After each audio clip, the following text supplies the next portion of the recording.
Aunty, good morning sir. Good morning madam. Phone में क्या देख रही थी आप? कुछ नहीं सर, वो बस आपको पता है ना कि ड्यूटी टाइम पे फोन अलाउ नहीं है यहाँ पर। आप यहाँ पे मेन गेट पे रहकर अपने फोन में इतना झांकी कर रही है। अगर कोई मेरे पीछे से स्टाफ आ जाए शिकायत करे मुझे तो फिर इंप्रेशन तो मेरा गलत होगा ना। तुमने बोला नहीं इनको? सर मुझे पता नहीं था कि आंटी यहाँ पर बैठ के फ़ोन चलाती है। अगर पता होता तो मैं इनको पहले समझा देती।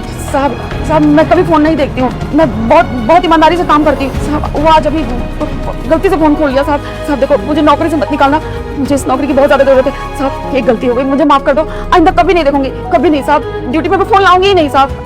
सर देखिए, इनको फ़ोन चलाते हुए हमने आज खुद अपनी आंखों से देखा है। क्या पता हमारे पीठ पीछे भी ये फ़ोन चलाती हूँ। सर इनके भरोसे हमें अपनी कंपनी नहीं छोड़नी चाहिए। कोई स्ट्रिक्ट एक्शन लीजिए वरना हमें नुकसान हो जाएगा। सही कह रही हो आंटी। देखिए ऐसी गलती मुझे मेरी कंपनी में पसंद नहीं है। अभी थोड़ी देर बाद जब मैं बुलाऊँ फिर कैबिन में आ जाना, मुझे कुछ बात करनी है आपसे। साहब हे भगवान, ये क्या हो गया? साहब ने मुझे डॉल देखते हुए देख लिया। लगता है साहब मुझे नौकरी से निकाल देंगे। हे भगवान, मैंने देखा क्यों नहीं कि मेरे पीछे साहब खड़े हैं। ड्यूटी पर होकर भी काम भूल जाती हूँ मैं। नहीं काम तो नहीं भूली थी, काम तो कर रही थी। अब क्या करूँ मैं? हे भगवान, अब तेरा ही आसरा है, बचा लेना मुझे। ये वाला प्रोजेक्ट देखिए आप। साहब देखिए, मुझसे बहुत बड़ी गलती हो गई है। मैं कभी ड्यूटी पे फोन नहीं देखती हूँ साहब। मैं आपके आगे हाथ जोड़ती हूँ, मुझसे गलती हो गई है, मुझे माफ कर दो। आइंदा मैं कभी फोन नहीं देखूंगी साहब। मैंने पहले कभी फोन नहीं देखा, आज पता नहीं क्यों देखने लगी साहब। देखो मुझे नौकरी से मत निकालना, मैं आपके आगे हाथ जोड़ती हूँ। अगर नौकरी चली गई ना साहब तो मैं बर्बाद हो जाऊंगी। मेरा घर कैसे चलेगा? मेरे घर में छोटी सी मेरी नाती है साहब। मैं आपके आगे हाथ जोड़ती हूँ, मैं कभी ऐसा काम नहीं करूंगी।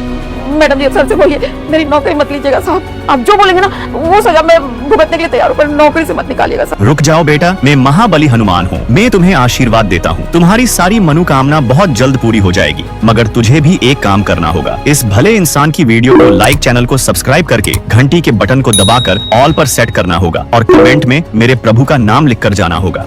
अच्छा ठीक है, आप रोइए मत। सबसे पहले मुझे ये बताइए कि आप फोन में देख क्या रही थी? साहब बोला ना गलती हो गई, नहीं देखूंगी साहब। वो बस आंटी जी मैंने आपसे ये पूछा है कि आप फोन के अंदर क्या देख रही थी? वो खिलौने देख रही थी। खिलौने? क्यों, मतलब समझा नहीं मैं। साहब वो मेरी 1 साल की नातिन है, अभी उसका पहला जन्मदिन आ रहा है साहब। बस उसी के लिए तोहफा देख रही थी।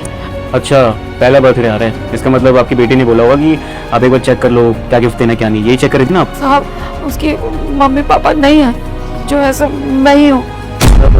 छोटी सी बच्ची के मम्मी पापा नहीं है, कहीं गए हैं क्या? कुछ हुआ है? साहब 6 महीने पहले मेरी बेटी का एक्सीडेंट में डेथ हो गया साहब, और दामाद मेरी नातिन को छोड़ के चला गया है। अब उसको कोई देखने वाला नहीं है, मैं ही हूँ, उसकी देख रेख करती हूँ। मैं तो नहीं छोड़ सकती ना साहब। तो उसके पापा कहाँ पर है? वो छोड़ के क्यों गए? साहब बेटी है ना, इसीलिए।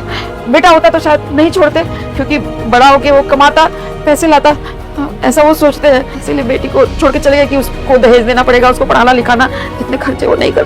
ताजुब की बात है, 21वीं सदी चल रही है, लेकिन आज के ज़माने में भी ऐसी सोच रखते हैं कि बेटा बेटी ये सब। शर्म आनी चाहिए। जिस बाप को अपनी बेटी संभालना चाहिए, उसकी परवरिश करनी चाहिए, उसकी जिम्मेदारी को अपनाना चाहिए, वो अपनी जिम्मेदारियों से भाग रहा है। शर्म आनी चाहिए। खैर आंटी, मुझे आपकी लाइफ की स्टोरी के बारे में बिल्कुल नहीं पता था, ना आपने आज तक मुझे बताया, और मुझे बहुत बुरा लग रहा है कि आपने इतना कुछ फेस करा है, इतने स्ट्रगल कर रहे हो। आप अपनी बेटी को भी खो के बैठे हो और अपनी नातिन को बेचारी को कितनी मुश्किलों से पाल रहे हो। लेकिन एक चीज़ मुझे समझ में नहीं आई, अगर आप गिफ्ट लेना चाहती है तो किसी भी शॉप में जाकर आप पैसे ले सकती हैं। अगर आप ऑनलाइन लेना चाहती है तो फिर तो आपको चेक कर लेना चाहिए ना। मैं देख रहा था खड़े हो गए वहाँ पर, आप बार बार स्क्रॉल कर रही हो, चेक कर रही हो। क्या चेक कर रही थी? क्वालिटी? वो क्या है ना साहब, हमारी छोटी सी नातिन है, अभी उतना ढंग से बोल नहीं पाती है, लेकिन कहीं जाती है ना साहब हमारे साथ तो खिलौने देखती है। वो कभी डॉल पे हाथ रख देती है, कभी किसी गाड़ी पे हाथ रख देती है, और मैं लाचार, मैं इतने महंगे उसके लिए तोहफे खरीद नहीं पाती हूँ। उसको बहला फुसला के कभी चॉकलेट दिला देती हूँ, कभी आइसक्रीम दिला के उसको वहाँ से लेके चली जाती हूँ साहब। आपको तो पता ही है कि मैं गार्ड की नौकरी करने वाली, इतने खर्चे कहाँ से उठाऊंगी। मैं ना उसको पढ़ाना लिखाना चाहती हूँ साहब, बहुत बड़ा ऑफिसर बनाना चाहती हूँ, ताकि एक दिन उसके बाप को पछतावा हो कि मैंने लड़की को छोड़ के बहुत बड़ी गलती की। साहब ऐसा तो है नहीं कि सिर्फ बेटे ही पढ़ लिख कर बड़ा ऑफिसर बनते हैं। आजकल तो बेटियां कितना नाम रोशन करती हैं अपने माँ बाप का। देखो ना, हवाई जहाज भी चलाती हैं और ड्राइवर का भी काम करती हैं, बड़ा ऑफिसर भी बनती है। हम भी अपनी नातिन को बहुत बड़ा ऑफिसर बनाएंगे पढ़ा लिखा कर, चाहे तो हवाई जहाज उड़ाए, चाहे इंजीनियर बने, चाहे डॉक्टर बने, पर हम बनाएंगे जरूर। बस इसीलिए उसके लिए थोड़ा थोड़ा पैसा इकट्ठा करते हैं साहब, ये नौकरी करके अपना पेट काटते। अभी तो छोटी है तो बहला देते हैं, पर हमको लगा कि थोड़ा पैसा से अगर कुछ सस्ता तोहफा आ जाता तो उसको खरीद के आज दे देते तो खुश हो जाती। बस इसीलिए वो तोहफा देख रहे थे साहब कि कोई खिलौना मिल जाता सस्ता में। इतने में आप देख ही लिए साहब गलती हो गई साहब, नहीं करूँगी आज के बाद। नानी माँ का प्यार एक ऐसी अनमोल दौलत है जो उम्र के साथ और भी गहरा होता जाता है। उनके आंगन की ममता में बचपन की हर खुशी छुपी होती है। उनकी गोद में दुनिया की सारी थकान मिट जाती है और उनकी बातों में ऐसी मिठास होती है जो दिल को सुकून और आंखों को नमी दे जाती है। जब भी जिंदगी मुश्किल लगे, नानी माँ की यादें दिल को फिर से जीना सिखा देती हैं। अच्छा आंटी, आप ऐसे हाथ मत जोड़िए, आपने कुछ गलत नहीं करा। लेकिन एक चीज़ जानना चाहूँगा मैं, मतलब आप कह रही कि आपकी छोटी सी बच्ची है जिसे आप अच्छे से पालते पोसते हो, लेकिन समय कब मिलता है आपको? आप तो 8 से 9 घंटे यहाँ पे ड्यूटी करते हो, शाम में लेट जाते हो, तो इस बीच में आपकी बच्ची रहती कहाँ पर है? साहब बगल में पड़ोसी है, वो हमारी सहेली है, उसी के पास रख के आती हूँ पूरे दिन के लिए, वही देखभाल करती है।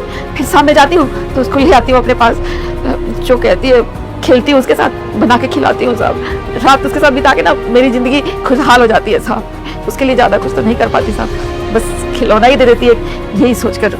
आंटी जी, मैं आपसे हाथ जोड़ के माफी मांगती हूँ जो मैंने आपसे रूडली बात की।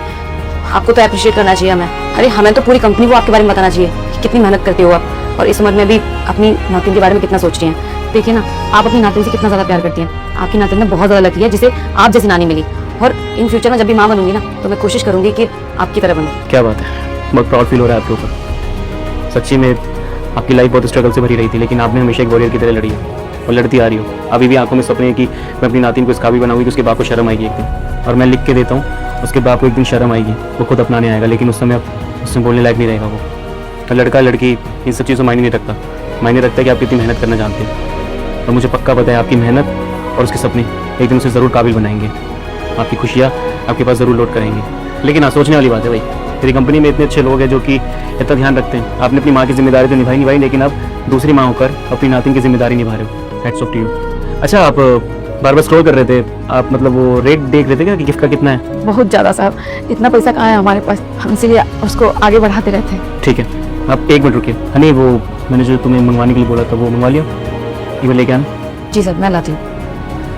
अच्छा आंटी, मैं लिटरली इस चीज़ के लिए सॉरी भी फील कर रहा हूँ कि मैं शायद कुछ गलत सोच रहा था आपके बारे में, लेकिन बहुत थैंकफुल भी हूँ कि आप जैसे ओनर एम्प्लॉय मेरे यहाँ पे काम करते हैं, जो कि इंसान भी बहुत अच्छे हैं। सच्ची मानना पड़ेगा, आप एक वॉरियर हो। ठीक है जी सर। आंटी, ये छोटा सा गिफ्ट मेरी ओर से, मेरी ओर से नहीं, आपकी ओर से। अब आपकी नातिन का पहला बर्थडे है, उसको ये स्पेशल गिफ्ट मिलना चाहिए, और आप सोच रही थी कि प्राइस महंगा है, ये महंगा है। कोई नहीं भाई, मैंने खरीद के दे दिया, लेकिन उसे ये बताना कि आपकी मेहनत ने और आपके प्यार ने खरीद के दिया, ठीक है? उसको ये नहीं पता चलना चाहिए छोटी सी बच्ची को कि बॉस की तरफ से मिला है, अपनी तरफ से देना ये। नहीं साहब, ये तोहफा हम उसको नहीं दे सकते। हम चाहते हैं हम अपने पैसे से उसको खरीद के दें साहब। अगर हम झूठ बोलेंगे तो बच्ची भी झूठ बोलना सीख जाएगी। नहीं साहब, हम अपने पैसे से खरीद के देंगे उसको। बहुत बहुत शुक्रिया, आप ये तोहफा लेके आए। जानता था मैं, आप बहुत खुददार इंसान हो, और गिफ्ट भी अपने पैसों से देना चाहिए, लेकिन इसका भी एक ऑप्शन है मेरे पास, सोल्यूशन है। आप एक काम करना, मुझे ना हर महीने की किस्तें दे देना। मैं ये कहना चाहता हूँ कि आपकी जो सैलरी में से हर महीने इस गिफ्ट के पैसे काटता रहूँगा, आपको कोई प्रेशर नहीं पड़ेगा, और इससे क्या होगा कि आपके पैसों से ही गिफ्ट लिया हुआ आप अपनी नातिन को दे पाओगे। अब ये आइडिया तो अच्छा है ना? हाँ, ये ठीक रहेगा साहब। हाँ, आप मेरी तनख्वाह से थोड़े थोड़े करके पैसे काट लेना, फिर मैं ये तोहफा दे दूंगी अपनी नातिन को। और एक चीज़ और, आप अपनी तरफ से तो गिफ्ट दे रहे हो, लेकिन मैं अपनी तरफ से भी गिफ्ट देना चाहता हूँ। ये कुछ पैसे हैं, ये पैसे आप रखिए अपने पास, और प्लीज़ उसे एक अच्छे कपड़े दिलाइए, क्योंकि फर्स्ट बर्थडे अच्छे कपड़े पहनेगी तो अच्छे सेलिब्रेशन होगा, और बाकी पार्टी में, खाने पीने में, आने जाने में, घूमने में, इन सब चीज़ों में तो पैसे लगते हैं ना। तो एक छोटा सा गिफ्ट मेरी ओर से आप रखिए ना इसे। ये समझ लीजिए कि मैं आपके बेटे होके, मतलब उसका मामा होके उसे एक छोटा सा गिफ्ट देना चाहता हूँ, तब तो मना नहीं करेंगे ना आप? साहब, अगर आपको ऐसा लग रहा है कि आपको तोहफा देना चाहिए तो आप हमारे घर पे आओ ना साहब। हमारे घर पे आके हमारी बच्ची को तोहफा दो, खुशी होगी। बिल्कुल, इस बहाने आपकी नातिन से मिलने का मौका मिल जाएगा कि लकीस्ट गर्ल इतनी कौन है ना? देख लूँगा उससे मैं, और साथ में बर्थडे सेलिब्रेट करेंगे। मैं कल हम आते हैं, लेकिन आप ऐसे रखिए, उसको अच्छे से कपड़े दिलाइएगा। और मैं तो कह रहा हूँ कि अभी आप छुट्टी लेके चले जाओ, उसके पास रहो, कपड़े दिलाओ, अच्छे से घूमो फिरो, कल हम फिर आएंगे खाना खाने के लिए। जी साहब, बहुत बहुत शुक्रिया साहब। आप समझ नहीं पाएंगे कि मैं आज कितनी ज़्यादा खुश हूँ। मैं अपनी नातिन को पहली बार उसके पहले जन्मदिन पे नए कपड़े दिला पाऊंगी, उसको घुमा भी सकूंगी, उसको अच्छी जगह खिला भी पाऊंगी। साहब, कल आप लोग दोनों आइएगा जरूर। हम गरीब हैं, पर अच्छे से साफ सुथरे ढंग से खाना बनाएंगे और आप दोनों को खिलाएंगे। नानी माँ का प्यार वो छाया है जिसमें इंसान चाहे कितना भी बड़ा क्यों ना हो जाए, लेकिन दिल हमेशा बच्चा ही रहता है। उनकी मुस्कान में दुआएं होती हैं, और उनकी डांट में भी छुपा हुआ सच्चा अपनापन होता है, जो जीवन को हर हाल में खूबसूरत बना देता है। अगर आपको ये वीडियो पसंद आई हो तो इसे लाइक करना मत भूलिए, अपनी राय नीचे कमेंट में जरूर बताइए और ऐसे ही दिलचस्प वीडियो देखने के लिए चैनल को सब्सक्राइब कीजिए, साथ ही बेल आइकन दबाइए ताकि हर नए वीडियो का नोटिफिकेशन आपको सबसे पहले मिले।